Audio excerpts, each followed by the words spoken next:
Olivier Kamwa is a Michigan Wolverine. Back from the dead, Undertaker memes. The bag has been dropped, or maybe it hasn't. Nobody seems to know. But Michigan has a power forward that's not Terrence Williams that is actually good and scored 27 points in an NCAA tournament game against Duke. Carter, you seem confused by this development. What are you looking at your phone for? Well, because I was unaware that that's who you got. Like by the messages and everything I've been seeing, I thought y'all got Wemby to do a year at Michigan. I don't know. Maybe I got my Frenchman mixed up. That might be on me. My fault. First of all, he's Finnish, not Is French. he? But I know you've always struggled with Europeans, so Is he Finnish? he is. He is from Finland, my friend. That's actually Helsinki, to be okay. That's exact. actually a huge development because I am a big fan of Finnish basketball players. Actually, No, you're not. yes, I am. Are you kidding? I love Lauri Markkinen. Finnish basketball players, Finnish players have to do military service. Name. Do you know how hard you gotta hoop or play a sport if you know that you gotta do a military service in your life? Can you name one other Finnish basketball player that's not Kamwa and Lauri Markkinen? No. So I love Finnish basketball players, and that's all we got. All right. That's too Well, bad. I'm glad you like Olivier Kamwa. I want to talk a little bit about this recruitment itself, and then a little more on what it means for Michigan. I was also going to do my best you impersonation, like really give a heartfelt monologue where I'm talking that shit, but I don't have it in me to talk that shit. Michigan is still in trouble. They still have a really long way to go.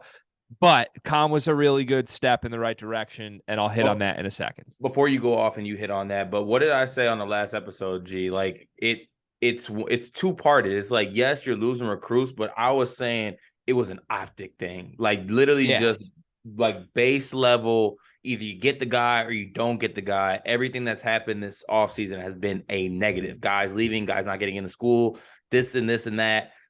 And then you actually having the common news that he's not going to go to Michigan. So it was, again, a negative optic. So going back on this surface level, I'm taking off my whatever bias that people say I have. This is a good thing. This is what you would call a positive, notion for the program. So in that regards, it's good. People should be happy. Do you think that there was a little karma in play here from how much you were dancing on Michigan's grave 2 days ago? Like, I think that might have contributed to the fact that this flipped, because by all accounts, Michigan was dead. They were eliminated. Olivier Kamwa was not considering Michigan. You then clipped a 60-second clip from over a year ago of you talking about how much you hate Michigan through and through. And you also tweeted that Michigan can't afford a hot and ready. Okay. The hot and ready line was a fact at the time, and I don't think it was dancing on the grave. The clip part literally came from the TikTok review, like the Instagram review. We posted that clip a year ago, and it came on this day, and I reposted it. So if I had went back in time and actually clipped it, yes. Also, now that you bring that up, there does seem to be a direct correlation when I go too far as far as dancing on graves and bad things happening, or like good things happening in Michigan. My track record does show that. Sometimes I do need to shut my mouth, but hey, who knows? It's not going to happen. I mean, you are who you are. You got to play to your strengths. I get it. And that's why we love you here at Sleepers Enterprises. We try to utilize that as best we can. But yeah, I think about 45 minutes after you were doing the spiel on how much you hate Michigan and bringing that clip back to life, that's when it was announced that Michigan had reemerged into this recruitment. The weeds of this recruitment are really interesting. I still don't understand what happened. I still don't buy that anybody knows what happened. Let me go on a quick little rant here. There's a lot of insiders, right? There's plenty of them. Some of them have come on this very show. Some of them are people I talk to directly. Some of them are not. I will not name names of who I do talk to directly. I will not name names of who I value in the hierarchy of insider. But I will name names of insiders I pay attention to. Like Davis Mosley obviously does a pretty good job at 24/7, and he stays on the beat, and he's working his ass off. Trilly Donovan and Slater have now become the Twitter guys who just break news before anybody else is supposed to know them. Ant Wright has been on the show before. Ant certainly has sources, especially in the Hunter Dickinson commitment. These are all different paths to information. All four of these sources have reported various things at various times. And Card, I'm going to call every single one of them out here. I don't think anybody has a clue what the hell happened. Really? I think everyone's information has changed over a 12-hour span, and nobody knows because half of them are saying that Michigan was eliminated and that it was down to West Virginia and Baylor, and then West Virginia and Baylor both screwed up. That's one of the narratives here, is that Kamwa was only down to those two schools, but then Baylor did something awful in their conversations with him. West Virginia did something awful with their conversations with him, and he came crawling back to Juwan Howard because he had no other option. I don't really understand that one, Cart, because if Baylor screwed up, like I think it would be something with Jalen Bridges, like they presented misinformation about whether or not Jalen Bridges was going to come back. That has nothing to do with West Virginia. Like, there's no way West Virginia screwed up at the exact same time Baylor did, and all of a sudden the only option left was that. Just makes no sense to me. The other report, you think any of the Huggy stuff had anything to do with West Virginia? No, because he trimmed Michigan from his list and named West Virginia finalist after the Huggy stuff. True. So, like, the only thing that I could think West Virginia lied to him about is like a number of money they were going to pay him. And then all of a sudden he wanted to sign on the dotted line and they were like, yeah, we can't give you that money. But like, that seems so unplausible to me that would happen with Baylor. Like, he found out they were lying, and then 5 minutes later he found out West Virginia was lying. So he had to crawl back. That makes no sense to me, but that's being reported from multiple outlets here. The other report that happened from some people who are reporting the scenario I just talked about, but just 12 hours beforehand, was that Juwan Howard was receiving a phone call from Olivier himself. Olivier delivered the news he will not be coming to Michigan. And the story Olivier told him was, hey, this is the decision I want to make. I know it's the right decision. Y'all don't have the money and I can't make it. And behind the scenes, Juwan threw a fit, and all of a sudden there was a new offer being presented. I've heard that reported from multiple sources that are not connected. And then that story seemed to flip overnight. And now, like, Chris Ballas still says that there was a new offer with money. That makes more sense to me than the first one. But the larger point is nobody has a clue what the hell happened here. Like, Olivier was the rumored, Michigan was the rumored destination for Olivier for a month and a half. And then all of a sudden he trimmed them off his list. And then 24 hours later he flipped. I don't buy that anybody knows what happened. Do you buy that or not? I kind of bought, and obviously, like you mentioned, I talk to some of the same people that you do, follow most of the same people you do. All these stories, everyone has a different type of story, usually depending on who it's coming from. I usually carry it with a grain of salt or not. The one that stuck with me, and I don't know if it was just because of when I saw it, how I saw it, call it what you want, but I don't know if you saw the Andrew Slater tweet where it was like basically player wanted A. The father was all about the money. The agent wanted like the relationship with the coach.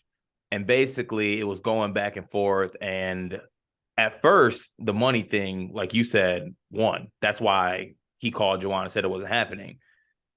Then I don't know what changed, what happened, but basically the player relationship part took over.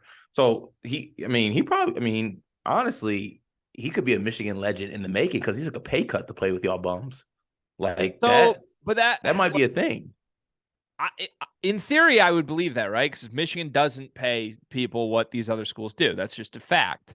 I'm sure their offer originally and probably in the end was significantly less, definitely significantly less than what he got. And sorry, this came to me before you get going on your point. Also, if it was a situation where Michigan, let's say they did come back with more money, I would bet any of my money that still the two schools could come in if they wanted and top that deal. So that's what I thought was going to happen today, because even these insiders were basically reporting, hey, it's 99%. They wouldn't say flat out he's going to go to Michigan. They were saying it's 99%. And to me, that felt like, okay, this swung back in a big way for Michigan. He's probably using Michigan as leverage. Like, you're telling me the guy who made the decision 48 hours ago, he doesn't want to go to Michigan, now all of a sudden does want to go to Michigan, but he's not committing. He's dragging it out. It just felt like Baylor or West Virginia were going to come back in with a larger offer and steal him. That didn't happen. So whatever happened, I give Juwan Howard credit. That's the larger point here. Is whatever the story was, whatever it was, Juwan Howard deserves a lot of credit, because either he did convince this kid that playing a year under Juwan Howard gives him a better chance at the NBA, or a player relationship he just values more than money, or Juwan did raise a stink behind the scenes and got somebody to pay this dude. I don't know which one I believe, because Ballas is still reporting there was more money given for Michigan, and that's what swung it. I would think something had to, because it just doesn't make sense to me that, like, he eliminated Michigan and then 48 hours later he's coming to Michigan and nothing changed. That doesn't make any sense to me. I think there has to have been something from the Michigan side that changed beyond Baylor and West Virginia screwed up, which seems to be an area. I don't know. Messy recruitment, man. And messy recruitments don't normally go the way of Michigan, but what can you do? As far as on-court expectation, predictions, all that. Let me go first just because I'm a Michigan fan, and then I'll throw it to you, obviously. But I think this is huge. Like, obviously it's huge. He is either the best or second best player on this team immediately. The deal with Kamwa, as far as I know from the film I've watched and just all the research I've done, is his great games are great. Like, he is the best player on the floor at a blue blood level in his best games. His quiet games are ridiculously quiet.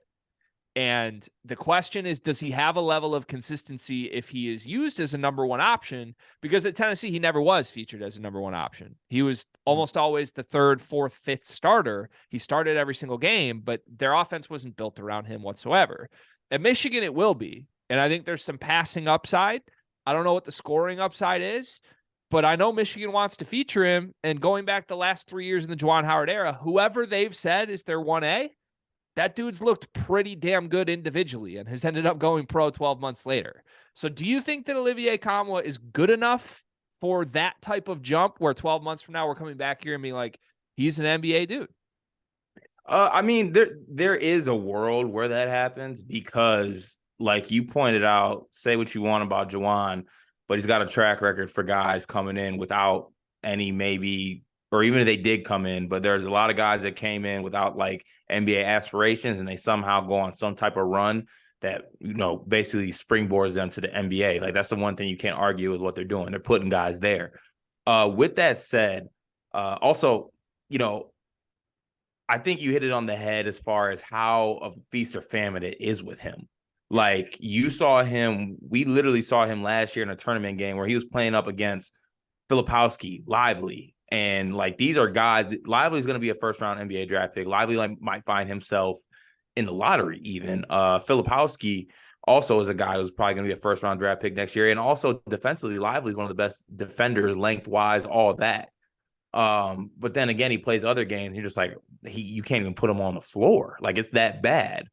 But you can't really judge a player and what he does, honestly, in the Tennessee system. Like, I really think it could go either way with Michigan, at least offensively.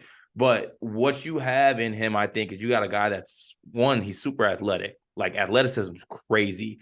I think it's a good pairing with Terrace, because Terrace isn't necessarily like a out of this world. I wouldn't even. I don't want to say he's not athletic, obviously, but he's a bigger guy. He's not, you know, a super athlete like Olivier is. So I think that pairing would work. I also think defensively, no matter what, let's say you don't get anything offensively from Olivier, defensively, Terrace and him, that's a really, really good defensive front court. Terrace is a very underrated defender. I had to eat crow on that last year because I called him, you know, the St. Louis. Curry. Yeah, St. Louis Arch Eddie Curry. He was a little bit heavy set, but for a big guy, that man can really move his feet, and I think he was very underrated defensively. We know what Olivier is defensively. Obviously, come from that Tennessee system, so it's a good addition. It's an addition I think was absolutely needed because there was no front court depth outside of like you had Terrace, Cheddar, and I guess Terrence Williams were putting him in that 4 category. I don't know Trey if they put Jackson. him 4-3. Trey Sorry, Jackson too. Trey Jackson as well. But I feel like this was a needed piece. And a piece that is, it's not like you're recruiting over anybody or you're adding someone you don't need. Literally, there's a void that he's filling. There was a good amount of holes coming into this offseason with everything that's transcribed, and this is filling one of those voids. So yeah, I'm a pretty big fan of him personally. Like I always kind of have been. Like, he's had some really eye-popping moments at Tennessee. Watching Tennessee basketball, you really know how that goes. Sometimes it's frustrating watching them offensively. Like Vescovi still has blonde tips. That's annoying, but I think he'll be good. I personally, can I ask you one question? Like, can you take your Michigan hat off for a second? Yeah, I got Hennessy on the hat, not a Michigan hat, so it's all good. Yeah, okay.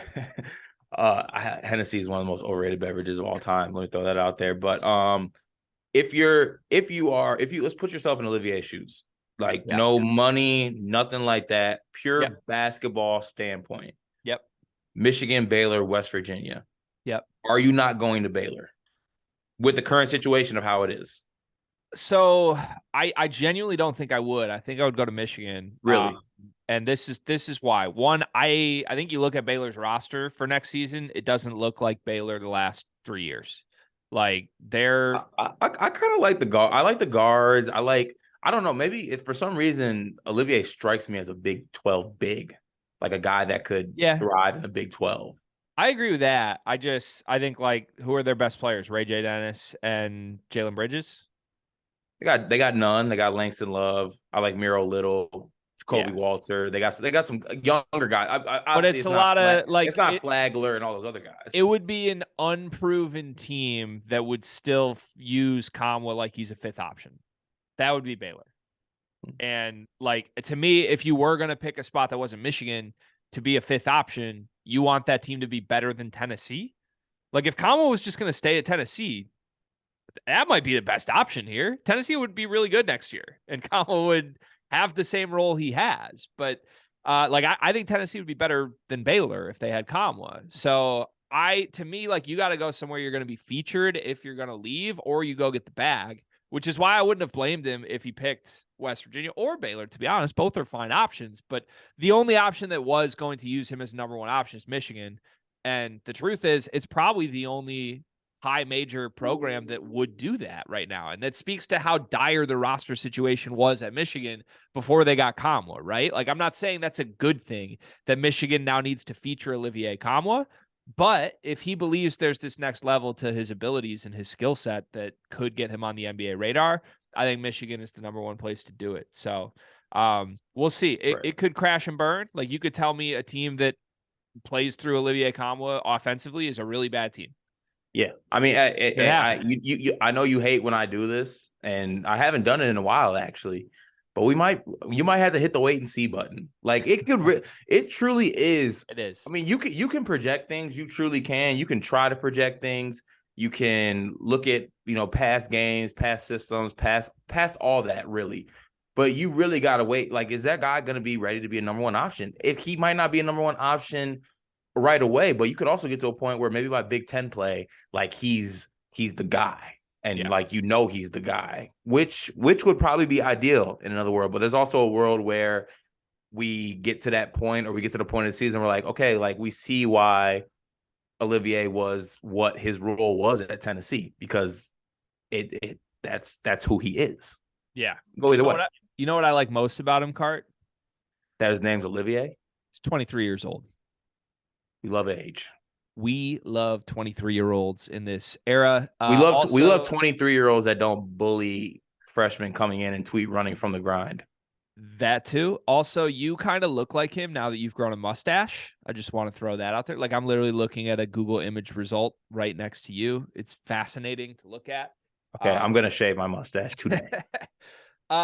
3, I think this is the first grad, or I guess transfer. He is a grad transfer, but he's the first transfer Juwan's gotten really since Chaundi Brown that is a high major starter caliber player. Like, everybody else has been the up transfer where you don't know. Like, maybe he's good enough to be a starter, maybe he's not. Or he's Joey Baker, he's a bench guy. Like, Kamwa is even at his worst case scenario, he's a really good starter for Michigan, which is much needed. That's a huge add. The defense is going to be great, I think, genuinely now, because I think Nimari Burnett has defensive upside. I think Doug McDaniel, even though he's small, like, is a very good defender. So depending on who that fifth starter is, they still need either a third guard or a true small forward. Maybe like they could do 3-guard stuff with Llewellyn. Maybe Yo-Yo Kaya takes a jump, but realistically, they're going to be trying to get Antonio Reeves, or they're going to be trying to get somebody from the portal. I think you guys have a lot more eggs in the basket with Yo-Yo this year as far as like the leap he takes could like shift things dramatically. Yeah. For you guys. Yeah. I mean, if Yo-Yo is like a good Big Ten starter, all of a sudden you feel really good about that team. Or, Yeah, I mean, also all of a sudden, do you not wonder why he didn't play more last year, or does he just get better? well, the thing is, he shot the ball well anytime he was on the court. Like he shot in the 40s from three on a really small sample size, but he was really clueless defensively. Like he was even more so than Jet. More so than Jet. More so than Jet. No, like the game was moving too fast for him. It looked like he was speaking a different language, and he might have been speaking a different language. To be honest, I don't know how that shit's actually like real too.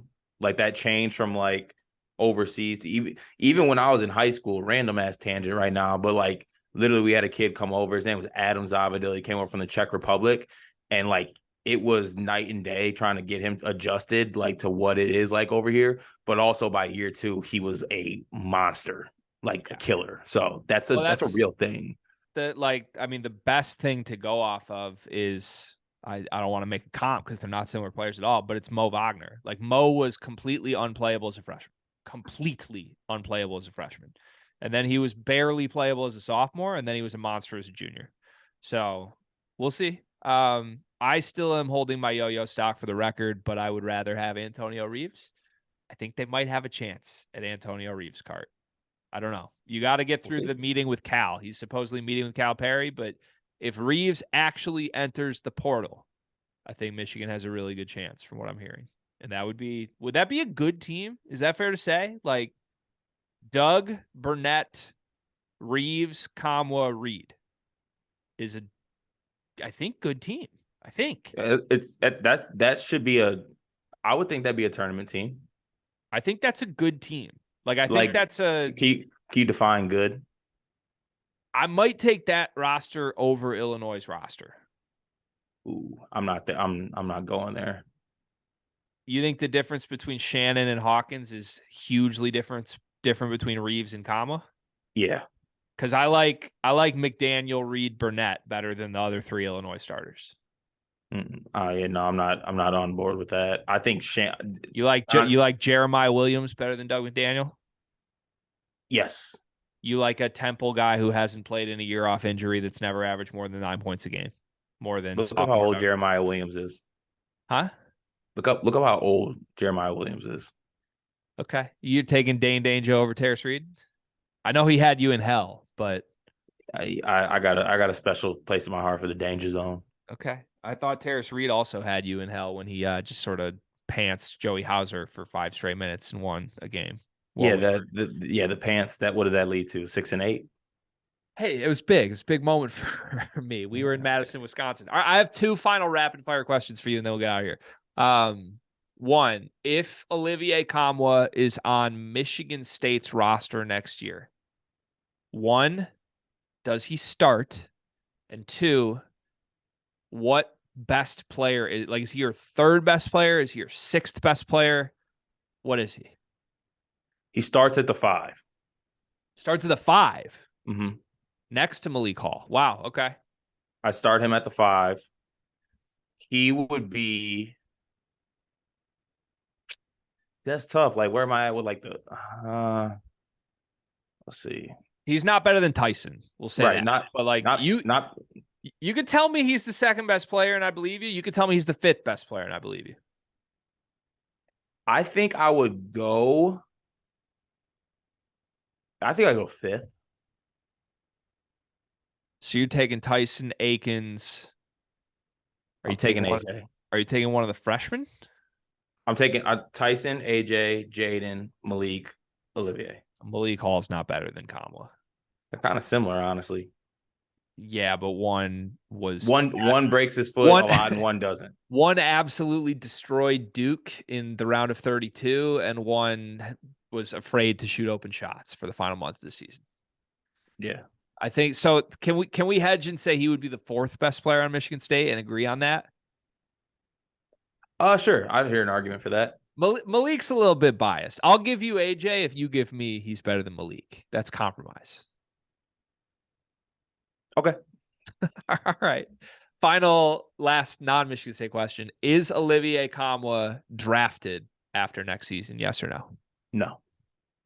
Okay. We'll see. I think I'm with you. Is he 6'8"? Yeah. 6'8", 230. I think I'm with you. He shouldn't be drafted, but I want to go on record right now and say that if he is drafted at the end of next year, Juwan Howard's a little bit of an NBA wizard, and dudes better start to take notice. If he goes like number 52. We all agree this dude shouldn't be drafted, right? We're all in agreement. Kamwa should not have a path to the NBA. He didn't at Tennessee. He comes and plays 1 year for Juwan Howard. If all of a sudden he's drafted, I would hope some people take notice, Cart. That's all I'm saying. Okay. All right, we'll come back. Thanks, Michigan, for doing something. My morale's high. I appreciate it. Thank you for doing something, for real. I appreciate it.